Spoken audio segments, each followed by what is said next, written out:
in essence, an artist is someone who speaks the voice of humanity. An artist seeks to speak the truth that is true to him, and therefore by extension true to unvested humanity. He or she would bring a perspective that is representative of humanity as a whole. In a very particular kind of a way, an artist is a seeker of truth. We are all human beings, we are all caught in our own kind of webs. But as an artist, I try to go beyond that. I try to seek what I would say is the truth that humanity uh, seeks. I mean, that is my pursuit. Yeah. So that's how I would kind of place the perspective of an artist. Yeah. Hey, hi guys. I'll just begin the proceedings. My name is Mark, and we're here today to discuss the delicate balance between conservation and progress. We understand conservation is really important. I believe in it really strongly. I also understand that progress is important too, because we need to progress towards something that our species is heading towards. That being said, we need to figure out where that balance lies, and today we're going to discuss that with obviously the background of Mollem, because that today is the name of the problem. It has been, like I was saying earlier, Mopa Airport stopped building the airport. Then it was same Madai. Then it's going to keep existing. There's going to be more after Mollem if we don't really figure out where that balance lies. So today, this discussion is about figuring out that balance, and for the day, Melissa, put your hand up because yeah, Melissa is going to be the moderator for this conversation. So I'm advocate Manisha's voice, and I have been working for the last 8 years in this field, 9 years now. I'm just going to be helping you guys to moderate, and so that the entire discussion does not go a bit haywire. Let's stick to the points and stick to the questions. I'll pose a few questions to all of you, and we'll take it from there. Okay? So basically, I'm by nature a nature lover, but I've been involved with tourism and entertainment in Goa for the last few years. We operate boat trips, we do hinterland boat trips. We've been trying to sell tourism to hinterland. It's not been very successful, but that's my main business. So hello, I'm Alex. I have been a lifelong nature lover and conservationist. I've worked in Belize, also in Sri Lanka, and now I've spent the last 5 years living in South Goa. I work in the tourism sector. I have a 60,000 square meter property, which is an off-grid guest house and an eco-village. So we work with the local communities, we do wildlife rescue, as well as a guest house and a cafe and reforestation, restoration, etc. Hi everyone, my name is Anamika. I'm a lawyer, more specifically I'm an environmental lawyer. I've been in Goa for the past 4 years or so. I moved here specifically to work in this field because I think Goa has a lot to offer environmentally, and because of that it's also at threat specifically because of everything that's happening. And because of that, I've got to work on some very interesting cases, learn a lot of very interesting things, meet many interesting people, of course. And I'm very happy to be here to be able to talk about this balance that we're apparently supposed to maintain. Hi guys, I'm Casey. I stay in Sharang. My main background was energy and transformational programs, and I got into real estate 15 years back, but in Goa was the last 4 years or 5 years. From my understanding, what I'm seeing is that the government wants progress to happen, but at the cost of the environment. They think that preserving the environment means you can't have buildings, you can't have construction, which is false. Yeah. There are fantastic architects. Casey, we'll just get back to you. We'll just finish the introduction in a round, and then we'll get back to discussion. Okay. Thank you. And Thanks. sorry for interrupting. So hi everyone, my name is Parag Ranekar and I am a naturalist based in Vasco. Primarily interested in documenting insects in Goa for the last 2 decades or so, with focus on butterflies and dragonflies. I also work in the developmental sector. I work with communities, especially in the hinterlands of Goa. I'm Neshwin and I'm an independent journalist. I spend more time now teaching journalism and mass media studies at pre-university. But in journalism, I've been able to cover, travel across Goa and cover the mining issue and a lot of environment-related issues, which could be a part of the discussion today. Hi, I'm Trisha. I'm an artist from Goa and grown up visiting Mollem since I'm a small child, like every weekend. And so I have a real passion for nature and specifically Mollem. So when this issue came up of the infrastructure projects, I got really keen on doing something about it. And so given the idea that art could really help, so in that way we started with creating a little poster with some friends and sent it out to personal contacts who are artists and who have some interest in nature, and it's taken off from there. So yeah, I'm just a small part of it. Can you tell me a little bit about this whole movement, about the movement that we all now have come to know and call My Mollem, Magical Mollem? Yeah, I started with a bunch of people sort of coming together to understand A, what had happened in this space, and B, what action can we as citizens take to speak up for this forest. And what's interesting is that within, like, now it's going to be a month of this campaign that has taken place. What's really interesting is how it started with just a few people within a room thinking, oh my god, how is this going to work? How are we all going to come together? How will this become a citizens movement? Through the art campaign, I mean, if you see the page, there's been an outpour of artworks, of poems, of illustrations, of just people's memories, of write ups. And what's amazing is that the large number of people that have come in support for this forest, whether this is from a legal aspect, whether that's from a volunteering aspect, from a science aspect, from students, from citizens, from artists, people who are not People. everyone, and that's been amazing. What do you think is the role of an artist in inciting change? It's not surprising when you look back, even in historical kind of situations. Usually, it is the artist who sees what's coming. There is something strangely like prescient about art and about how art is. And throughout history, you'll see that artists are often the ones who point to the dangers, or point to the hypocrisies, or point to the corruption.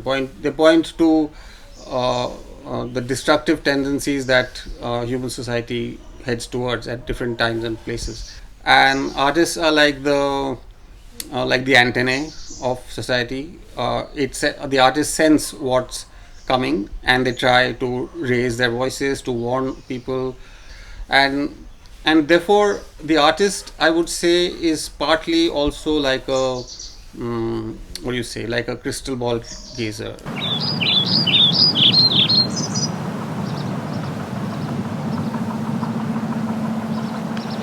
These days, I mean, the word sustainable has become one of these big bylines of people talking about green buildings and, low impact and zero energy.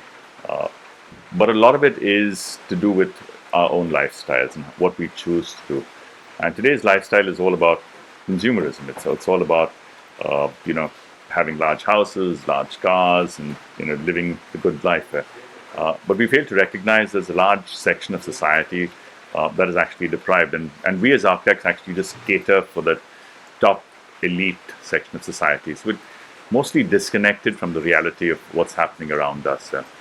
And we see projects like Mollem, which are actually meant for consumerists. I mean, the railway line coming in, we don't know for coal, for iron ore. So it's certainly not for the people. I mean, at least the lower strata people, or the widening of roads, which is just for driving cars much faster, or the amount of electricity that's needed. And we can see that it could well be for just creating another iron ore smelting plant in Goa. And these large infrastructure projects are really not in people's interest, especially if it destroys a lot of the biodiversity, of the area. And we all know that, the Western Ghats is one of the most biodiverse hotspots in the world. I mean, it's only second to the Amazon forest. And therefore, it's something that we have to preserve, and we have to be very careful about what development does to these areas. So let's first talk about the Mollem issue. When did you first hear about this whole hue and cry that happened in public about Mollem, my Mollem, magical Mollem? Well, when recently, about 1 month back, we have seen that it is flooded. Social media is flooded with a lot of concern about the Mollem, about the 3 projects that is being envisaged by the government. So we have heard about that issue. Okay. So there's a lot of talk about this was done in a way that that kept the people in the dark. It happened because it happened during the time when the lockdown was enforced. And would it be fair to think that that this was done purposefully this way, or is there something else that needs to be understood before we make a judgment like that? First of all, I would like to know that there is a prescribed procedure for, whenever you declare any reserve forest or a wildlife sanctuary, it is not that it cannot be used for any other non-forestry purpose. Saying that कि during the COVID time it was done, भाई COVID के कारण कोई काम तो रुकेगा नहीं, और डेवलपमेंट के काम तो होने ही हैं, COVID के काम हो या जो भी हो, and that is for the national authority to decide. I cannot comment on that. So, but it was done through video conferencing. All the chief wildlife warden and the forest officers were there. The entire board was there on the website, and it was discussed. What are your thoughts about the timing at which this whole thing went down? Like the Mollem issue wasn't there 2 months ago in March. I didn't hear of it. Yeah, even And we then were not suddenly, aware about when it. the lockdown was a little less stringent, we all started to hear about it. Yeah. As a person only, I was aware about the road extension project that was supposed to come. But other than that, this track extension or the high tension power lines, we were not aware about it. And suddenly during a period of lockdown, everything happened, right? Which was very surprising. This is like some people are trying to hide something, right? If you have a solid proof plan, put it across public. There is no harm, right? If you have a solid proof plan, people will see it. They will approve it if it's proper. If it's not proper, we have right to say that okay, this is not proper, and we need to give some suggestions, and government should look into it, right? And I feel that this period of time when they came up with this approval, this was not correct, especially during a time wherein local people cannot go and do anything. Yeah. Right. So in certain cases, you have to take you have to consider talking to stakeholders of that area. Like for example, this Mahavir Wildlife Sanctuary, right? When we are talking about this particular sanctuary, you should contact those people who have worked, right? You should concern local people, ask them whether they want this development project before even declaring it, right? Do these things properly, consider those people so that they also feel that okay, we have worked here, we are being given some credibility, and we will pass on our information to them so that better report can be prepared, right? So these things has to be, these small things has to be taken care. Otherwise there is no point, because some random people coming from some other place who has not worked in this sanctuary will not know whom to contact. Right, but at least department will have data that okay, fine, this is sanctuary and so many people have worked from so many years. Why don't you contact them first? There is no provision that a plebiscite will be held in which people will decide whether this project should come or not. It is not. People has a right to elect a government after every 5 years. Once they have elected a government has to decide, or a technical agency has to decide. Now let us talk about, there is one project which is transmission line, laying of transmission line, that is a 400 kVA line. At present, Goa is getting only one source of power of 400 kVA line through Sholapur. Okay.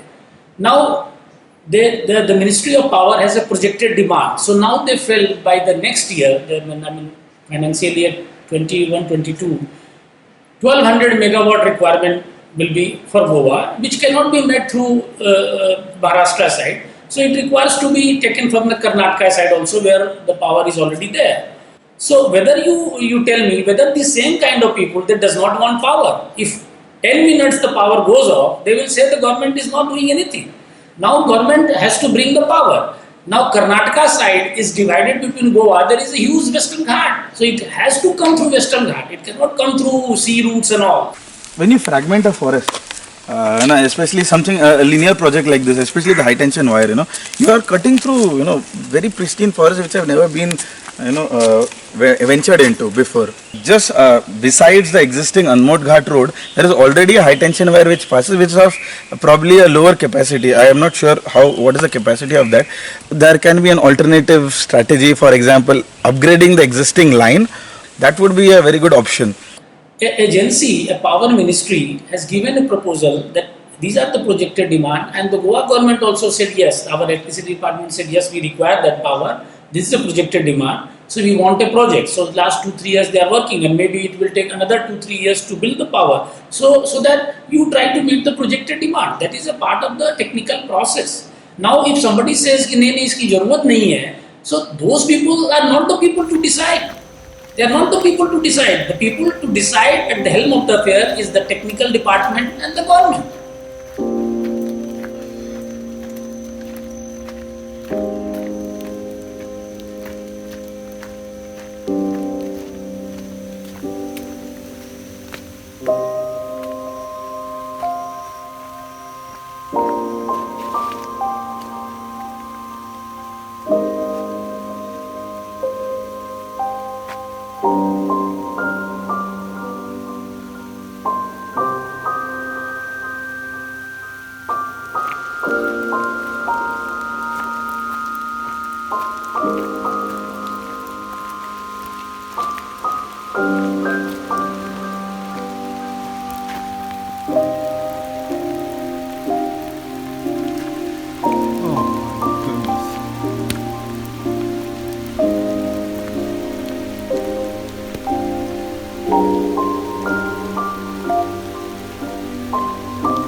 I think that artists are like in the Greek tragedy. There's this character Cassandra.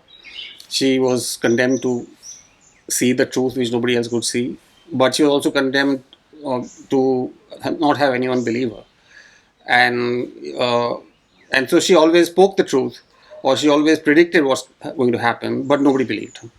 And that in many cases often happens with artists. I mean, they are a bit like Cassandra, and but I mean, I feel that as an artist, I do have the power and the strength to convince people of what I'm seeing or what I'm perceiving, what I'm feeling, what's coming, and I try all the time to kind of communicate that with my viewers, with others, with people around me.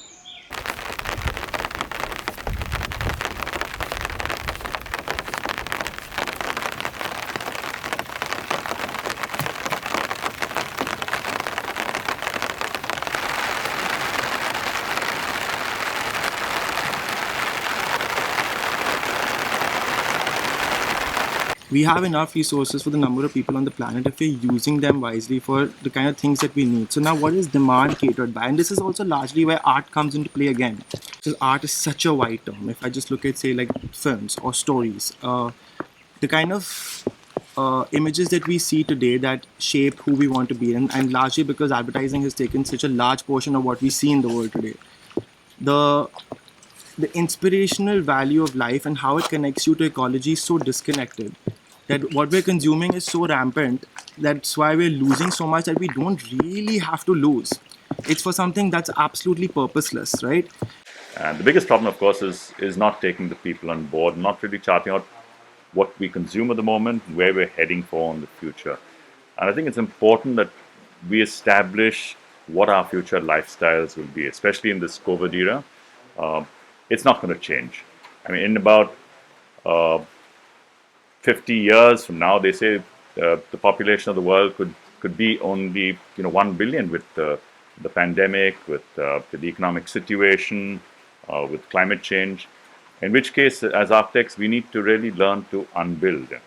I mean, it's an environment in which we're not really creating more and more developments to further and cater for man's needs. But how can we actually dismantle a lot of these structures and systems that we've actually, and infrastructure that we've created over the years, and go back to a more reasonable way of life? I mean, some artists may just do that. They are witnesses. They are the people who see things. They are the people with the third eye, as they say, uh, and they leave it at seeing that and expressing that. And some artists, and I would count myself in that category of the kind of artist who then wants to also awaken that in others, actively engage with and take part in the process of awakening consciousness in people. What, according to you, Parag, would be the idea of sustainability? Uh, See, Mole is just an example, I mean, it's because it's out there in front of us, and everybody is talking about it.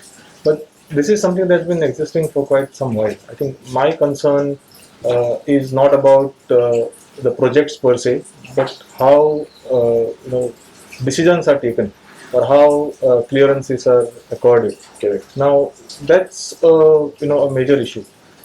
I've been part of some committees and stuff like that for the last 2 decades, and I've seen that decisions, and this is across sectors and across boards, that decisions are taken because somebody feels that it's the thing to do, or the top boss says that this needs to happen.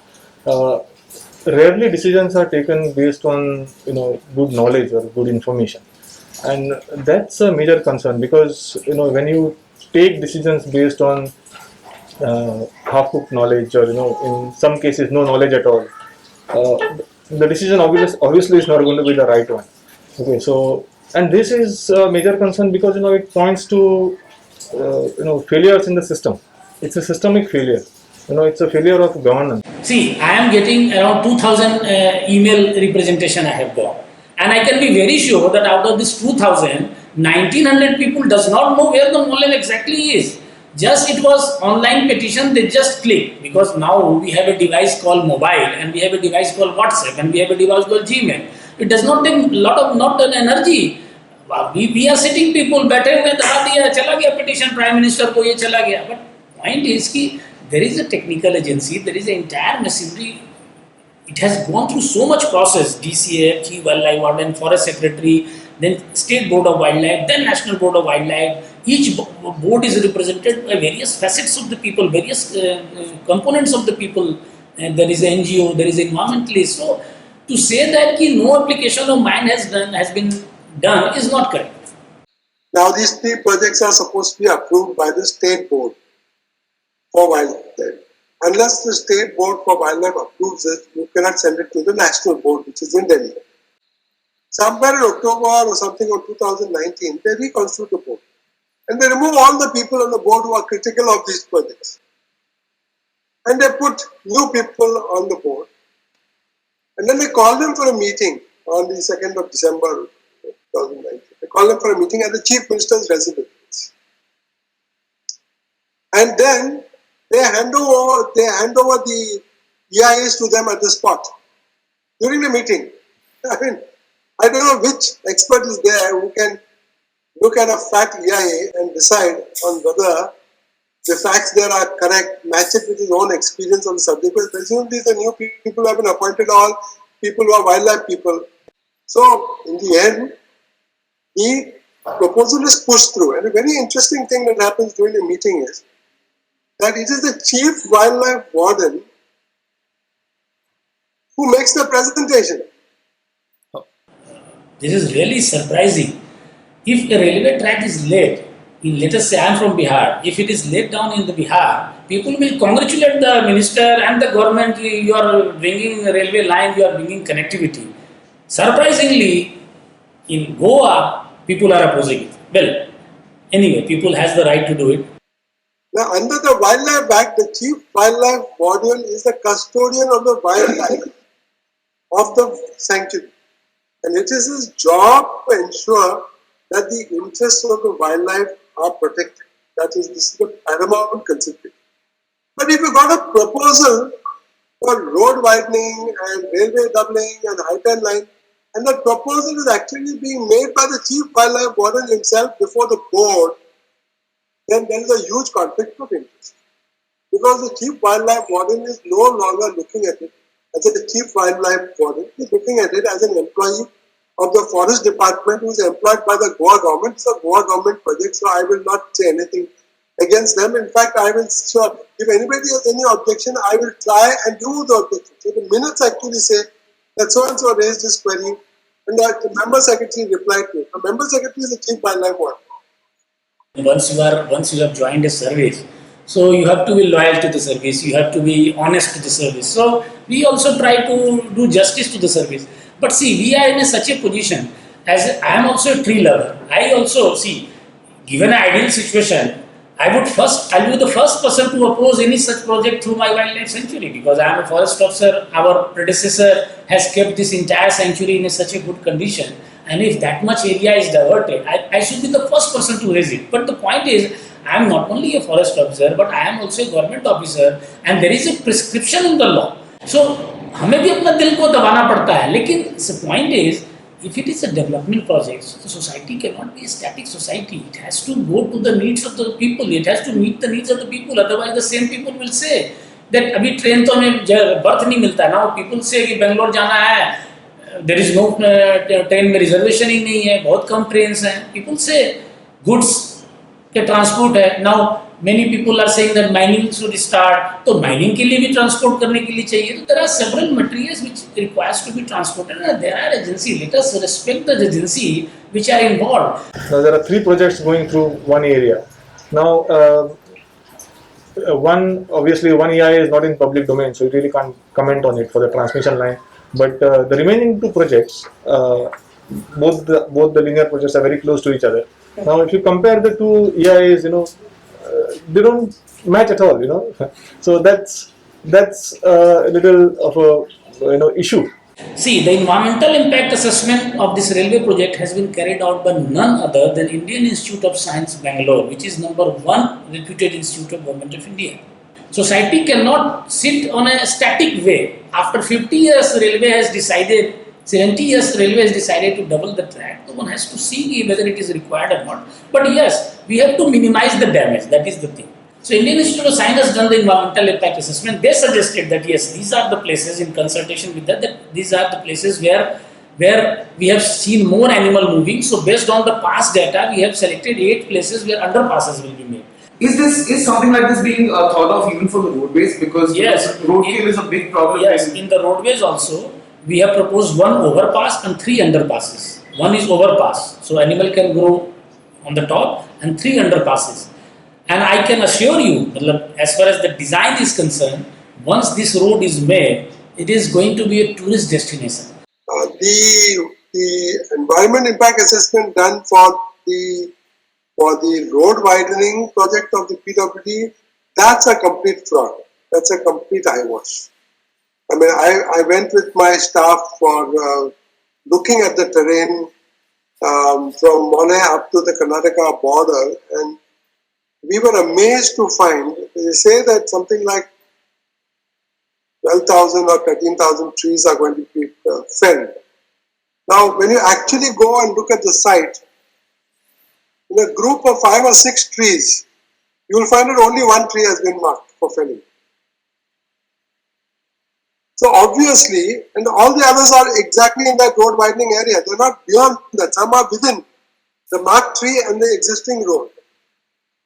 So my feeling is that they have under-numbered or undervalued the number of trees felled, all down. Because in a wildlife sanctuary, you got to be very careful, because if you cut down a few trees, you will definitely affect the biodiversity of the area. And if you affect the biodiversity of the area, then all the animals and the birds which survive on that biodiversity also would be affected. Another concern for these ecologists are like, for two of the projects, a proper EIA has not been done, like environment impact assessment, like how it ought to be done was not done. Like, they have skipped a lot of animals who are like part of the biodiversity.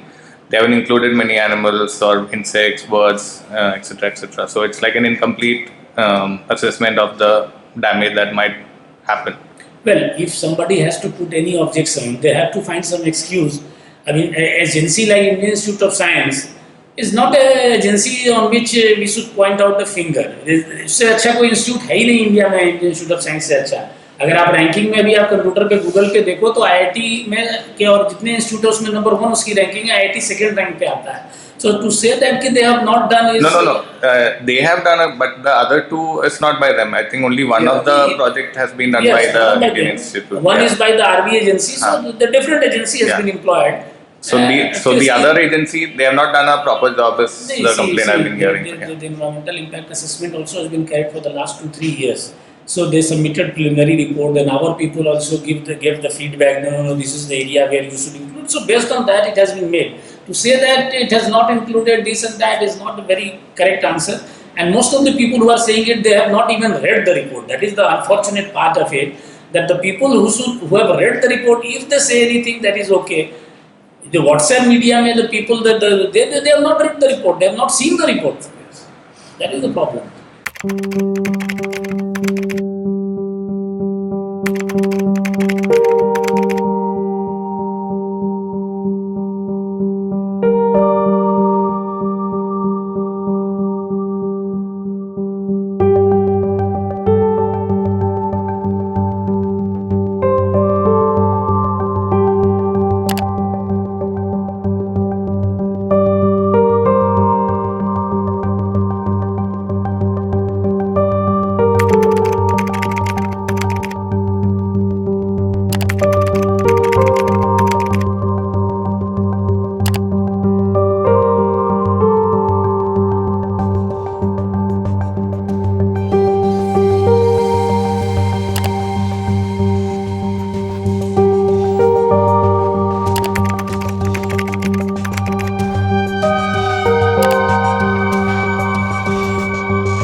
If we are going to cut 100% of this, we are not going to get back 100%, right? But at least we can get back 50% whatever resources that we have lost, right? If we do things systematically, scientifically, and to an extent ethically, right? You have to be little ethical before you are cutting down a tree or killing an animal, because if you randomly take a tree, there are so many insects, so many things that you cannot see with your naked eyes, but they are there, right? It's an ecosystem It's standing an on ecosystem. that. Yeah. Like right now we are standing here, there might be thousands of eyes that they are looking at us, right?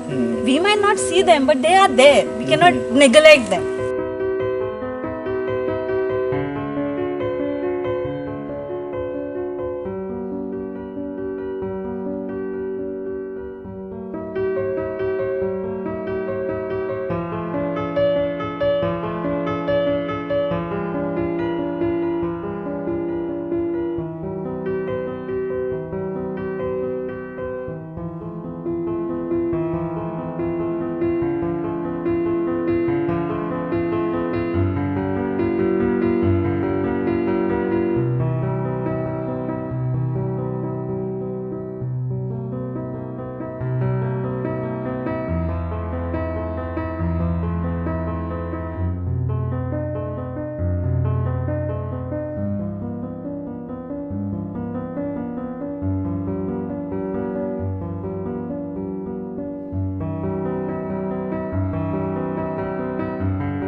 you have 3 projects that have been approved within a protected area, right? A protected area is protected for the wildlife.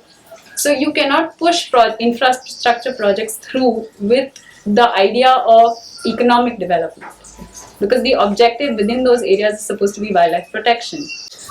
In the larger context of development versus environmental protection, I think it's important to define what you think of progress and development in the first place. Is development purely economic development? Is development just having more highways and railways and coal transport and so on? And who is that development really benefiting, right? Because if you look at development in a more wholesome way, then environment protection will become a part of that concept of development for you, and not something that is at odds with development at all times. Because environmental protection can enable progress for communities, for local people, and ensure that everyone progresses and not just a few rich people or corporates that are involved in these projects.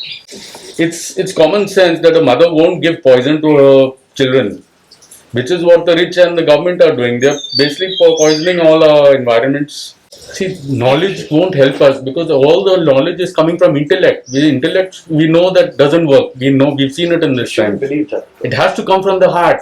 Heart will tell each one and look after everyone. The intellect won't do that. The intellect is I, me, and myself. And Goans sadly have gone that route. Most of the brain drain or the intellectuals or even the people who know about everything have left Goa. Who are left behind? The ones who can't fend for themselves outside in the world are stuck behind. Okay, like he says, is one thing I can do as a journalist is pick up those EIAs and report from there and show you the route of these projects. So, and the second option is to go on the ground and actually see the reality. Nobody takes into account the ground realities of these places. We are pitting conservation against development. These two things are not mutually exclusive, they are not independent of one another, they're entirely together. So actually I think what we need to start looking at very strongly is how we can merge these two things together. It's not one versus the other. The EIA has been brought up in a few cases recently. An environmental impact assessment is critically important to create high quality infrastructure. You cannot create high quality 21st century infrastructure unless you understand what problems are going to arise as a result of the development. Whenever you open up canopies, there is well documented scientific studies which show that whenever there is an open canopy, invasive species like lantana and cromolena, they start growing very well. And along with invasive species of plants come other kinds of management problems for the forest department themselves. And a lesser known fact is invasive species of insects, especially ants. Now, invasive species of ants are a problem because they compete with native ants, and they kind of locally make those ants extinct. And ants play a really important role in the ecosystem because they are involved in nutrient cycling. They maintain the carbon and nitrogen balance in the soil and help in soil aeration. The ants also help in percolation of water, and this is a lot of ecosystem service which they provide. It's irreplaceable. So the minute native species of ants are replaced by invasive species, that's going to be a problem.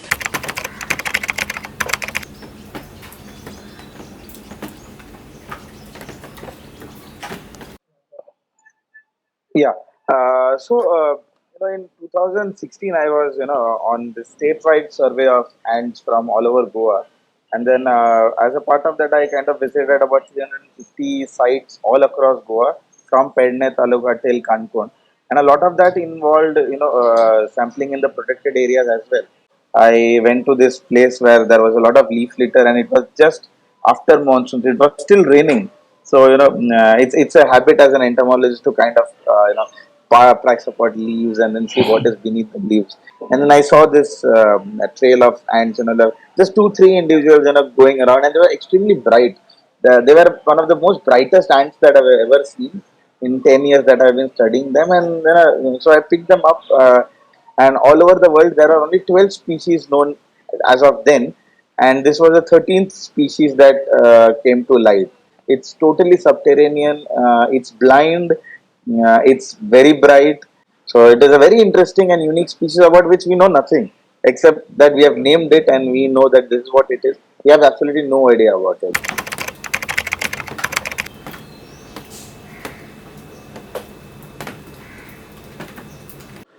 the site from which this has been found is very close to Kalen, which is the southern end of Bhagwan Mahavir. So it's very possible to find it in Bhagwan Mahavir, and I'm expecting it to find it in one of the collections that I have done from here. So it's definitely not surprising if you find it from there. One of the things is that the high tension wire, the 400 kV wire that's being proposed, is going to go right across sites where I did a lot of my research, and this is going to pass through a lot of very good moist deciduous and wet evergreen forest patches. For example, if you cut trees in a straight line for like 5-6 kilometers in a straight line, this area which is going to be devoid of trees, the microclimate there is going to change. For example, it's going to receive direct sunlight. The wind kind of seeps in, and then all these areas which are adjoining this fragment are going to become drier and drier slowly, because there's a lot of wind, and with wind, the moisture from the forest start dissipating.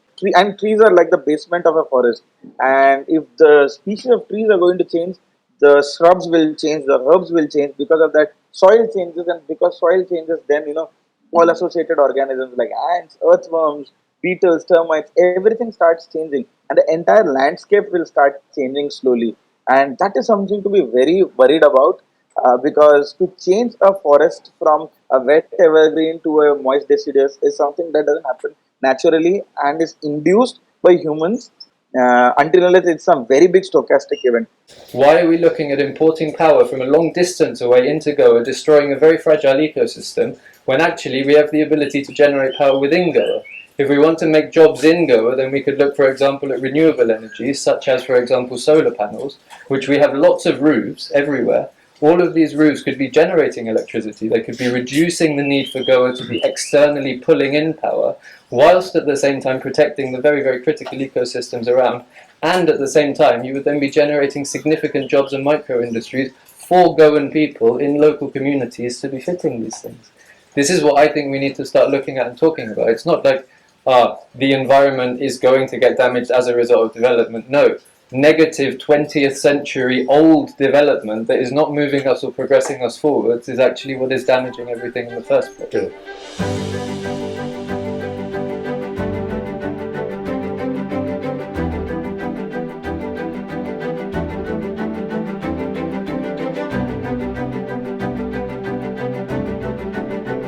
When people talk about energy, the first thing they think of is fuels, whether it's coal, oil, and these are resources that have been built over millions of years in the earth.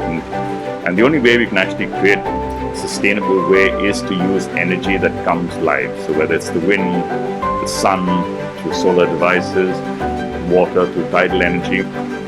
So these areas that we need to look at, and putting in new power station, power line is definitely not the way. We need to recycle all the materials we have. There's abundant amount of materials besides steel even, which can be used in the construction industry.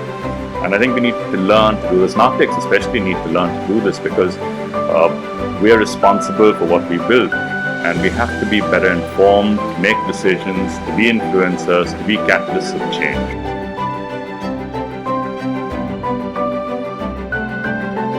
I'm happy to see that after so many years, young artists, talented young artists who are developing a strong political and social consciousness, and who are not afraid to express that through their art. Visual language, if you can call it that, it is able to communicate everything at one go. Meaning making happens instantaneously. The way the image can appeal to the intellect and to the emotion, to the heart and the mind and the soul at one go, is a unique thing. And that is where I feel that as artists we have a very powerful thing, and that is a very powerful tool and a very powerful way of thinking. And I've always seen that. I've always seen how it changes a person in a deeper sense. Everything is Government of India's decision. Everything. Forest and wildlife clearance are concurrently taken by Government of India. They have not given liberty to the state government to take a call. For me, honestly, a nation that can strive towards environment protection and weave that in the concept of development is a far more developed nation than a nation that has gone like the complete industrial way and just makes money and does not look at the people that lose out on this whole concept. We've destroyed mining. Tourism, we could have been close to what the beachside is, which was actually discovered after Goa. And today is the most expensive island in the world for young tourism. We've killed that. Now, in the name of coal, we want to destroy our hinterland. You know, we are struggling to develop hinterland. We don't have a product to sell except the word hinterland, which all our CMs, the tourism ministers have said. Unfortunately, you start doing things like creating corridors for transport, you destroy the whole ecosystem out there. Actually, our unique selling point is our ecology. It's the fact that we are in one of the most biodiverse regions, not just for tourism. Positive, proactive, conservational perspective where people know we are buying this product from Goa and Goa is looking after its forest. Over the next 10 years, that is going to have more and more and more and more value. And that's ultimately what we need to start talking about. We need to start talking about economics. Why is it that someone will choose something that is made in Goa? Why is it someone will choose to travel to Goa? We don't want it to be because the alcohol is the cheapest or because they can go gambling until 4 a.m. We want it to be because they can see pied hornbills and an endemic species of dragonfly. This is the sort of thing that is really forward thinking. And that's what will put Goa at the forefront of the next level of development, which hopefully we're going to see after this coronavirus. So the key point we keep on coming back to is who's the development for? It's not for the locals. So who's it for? And why is the development not considering that we are part of nature, not separate from nature? The period of reckoning is now. We've had maybe 50 or 60 years now of dialogue, of scientists, of researchers, of legal battles, of citizens groups, of foundations, of charities saying we need to change, but nothing yet has actually concretely happened. We have carried on going in the same direction. Now we have this 10-year period. This is the 10-year period where we have to reimagine our development. We have to be forward-thinking. We have to think about the economy. We have to create genuine benefits to local communities and to the macro picture of the economy. That is only going to be possible if we have an ecology that is able to support us in the first place. There is no if or but about that. Now, the caveat to that is in the next 20, 30, 40 years, because this problem is not going to disappear, it's not going to be, okay, suddenly the environment has healed itself. This is going to get worse and worse and worse and worse. The dialogue is going to increase. Further than that, actually, the urgency is going to increase around the world. So this is the time to start changing the development, to start saying, okay, what can we do differently? I know I've worked with so many environmental groups and organizations. Very often they are well-meaning, but they're actually quite blind to understanding how to communicate what they are trying to do to people and how to reach out. And how much art, music, and other things are in kind of integral part of social mobilization. That power has not been understood and used. I mean, slowly it's beginning to happen though. I went camping, and it was actually I went camping just 1 month after my mom passed away, and for me that was a very healing experience. So I actually sat there and I just experienced healing from just being in the forest. I became aware of the issues related to the linear intrusion projects that go through Mollem on social media. These are forests that harbor a lot of natural heritage and natural treasure, which a lot of people are still not aware of. I know, just walking through this forest made me feel like I'm back in the womb of my mother. It's that sacred, and it is a sanctuary because it really is. And people come here because it's beautiful. There's nature,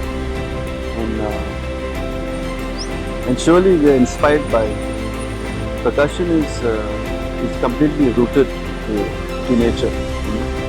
It is this deeper and more powerful language of art with which people have always communicated. I would go so far as to say that this is our true language. This is a language that has come intrinsically and innately to us from before we even created language, let alone writing and text. As a children's book illustrator, I've come to love making non-fiction picture books, which is where I break down complex information and communicate it through words and images using an interesting storyline. In my capacity as a cartoonist, I am trying to enable or empower campaigns in whatever small way I can. And yeah, I think the comics make information like this very palatable for the layman and very easy to retain and respond to. Development projects are really important, but they should effectively balance with the conservation of nature, especially in a protected area like this. It's a big concern, for me. It definitely is. I am worried for my children, for their future. Today we breathe nice, good oxygen. Tomorrow I don't know what's going to happen. It's going to be tough for them, and it's sad. It's really sad because forests shouldn't be destroyed.